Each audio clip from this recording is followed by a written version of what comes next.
अस्सलाम वालेकुम नाज़रीन, मेरा टीवी न्यूज़ में आया सायरा सुमरो ऐं सब खां पहिरीं हिकु नज़र हेडलाइन ते। वज़ीर आज़म 27वीं आइनी तरमीम ते MQM खे इत्माद में वठी छॾियो। ख़ालिद मक़बूल सिद्दीकी जी अॻुवाणी में 7 रुकनी वफ़द जी शहबाज शरीफ सां मुलाक़ात।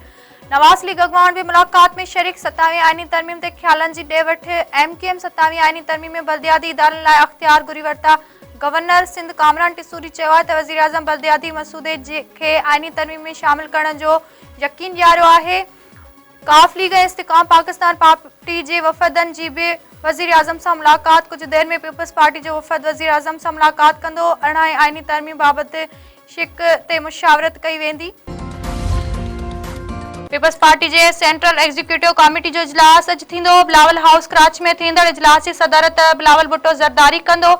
इजलास में 27वीं आइनी तरमीम ते गौर विचार कयो वेंदो। ज़रियनि मूजिब बिलावल भुट्टो सीनियर अॻुवाननि खे वज़ीर आज़म सां मुलाक़ात बाबति आगाह कंदो ऐं 27वीं तरमीम ते पार्टी अॻुवाननि सां राय वठंदो।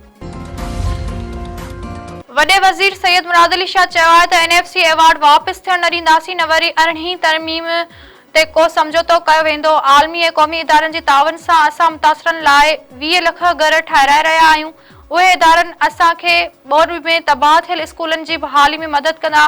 सरदार शाह खे हमेशह चवंदो आहियां, पैसनि जी परवाह न कर। कराची में शागिर्दनि जी हाज़िरी खे मॉनिटर करण लाइ डिजिटल निज़ाम सिलेक्ट जी इफ़्तिताही तक़रीब खे ख़िताब कंदे वॾे वज़ीर सैयद मुराद अली शाह वधीक चयो आहे त इन मंसूबे खे स्कूलनि खां पोइ कॉलेजनि में बि लागू कयो वेंदो। असांखे ॼाण हुजणु घुरिजे त ॿार केॾां था वञनि। ॿारनि जी मॉनिटरिंग जो निज़ाम हर स्कूल में हुजणु घुरिजे। पाकिस्तान ऐं अफगानिस्तान में ॻाल्हियुनि जो टियों दौर अॼु शुरू थींदो। पाकिस्तान जो ब्यूरोक्रेसी अस्करी ऐं इंटेलिजेंस नुमाइंदनि ते ॿधल वफ़द इस्तंबुल पहुची वियो। ज़रियनि मूजिब ॻाल्हियुनि में पाकिस्तान जो वफ़द अफगानिस्तान मां दहशतगर्दी जे ख़ात्मे जो मुतालबो वरजाईंदो।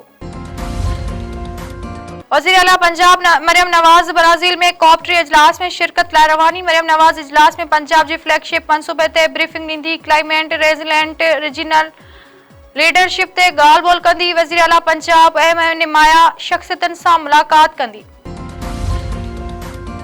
अमरीकी सदर जो यूक्रेन न्यूयॉर्क जे नए चूंडियल मेयर सां ताउन करण जो ऐलान। डोनाल्ड ट्रंप चयो आहे त हिकु कम्युनिस्ट अमेरिका जे सभ खां वॾी शहर जो मेयर चूंडिजी वियो आहे। ॾिसूं त हू कहिड़ा क़दम थो खणे। मियामी में बिज़नेस फोरम खे ख़िताब कंदे अमरीकी सदर वधीक चयो आहे त न्यूयॉर्क जे नए चूंडियल मेयर खे वाशिंगटन सां नओं तालुक़ क़ाइमु करणु घुरिजे। ज़ोहरान ममदानी ताउन न कंदो त हुन खे वॾो नुक़सानु बर्दाश्त करणो पवंदो।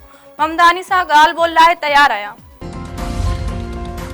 रावती जे कचे में शहर सिलरा तकरार ॿीहर भड़कियो थियो। 6 ॼणा क़तल, 100 खां वधीक हथियारबंदनि जे ॻोठ महबूब सिलरो ते हमिलो। हथियारनि जा मुंहं खोले छॾिया। फायरिंग में हमीद सिलरो, सूबो सिलरो, इब्राहिम सिलरो, अली गौर धोंदरो ऐं अयाज़ धोंदरो मौक़े ते ई मारिजी विया। 7 ॼणा सख़्त मरणिंग हाजी हनीफ़ सिलरो रहमियार खान जे अस्पताल में ज़ख़्मनि जी सटनि असांदे फ़ौत। वाक़िअबद इलाइक़े में सख़्त छिकताण वारी सूरतहाल। वधीक रतो छाण जो ख़तरो। ॻोठाणनि जो चवणु आहे त शहर बिरादरी जे हथियारबंदनि हमलो करे 6 ॼणनि खे क़तल कयो आहे। पान सईदाबाद वेझो मल्हाह दुरनि में पुराणे तकरार तां जहिड़ो हिकु ॼणो क़तल। मंशा ढंढ भरिसां ॻोठ मलूक मल्हाह जे दुरनि में जहिड़ो थी पियो। फायरिंग में दीन मोहम्मद मल्हाह मारिजी वियो। पुलिस जो चवणु आहे त वाक़ियो दुरनि में पुराणे तकरार तां पेश आयो। जवाबदारनि खे जल्द गिरफ़्तार कयो वेंदो। हैदराबाद में डेंगू वायरस वधीक हिकु हयाती खासे वरिती। फ़ौतुनि जो अंगो 35 थी वियो। शहर जे जमाल शाह वारे इलाइक़े में 7 वरियनि जी ॿाड़ी आयत फातिमा सिविल अस्पताल में इलाज दौरान दम ॾिनो। हलंदड़ महीने डेंगू वायरस विघी 35 ॼणा फ़ौत थी चुका आहिनि। केतिरा ई मरीज़ मुब्तला। शाहपुर चाकर वेझो बाहि वाक़िए जो ज़ख़्मी नौजवान फ़ौत।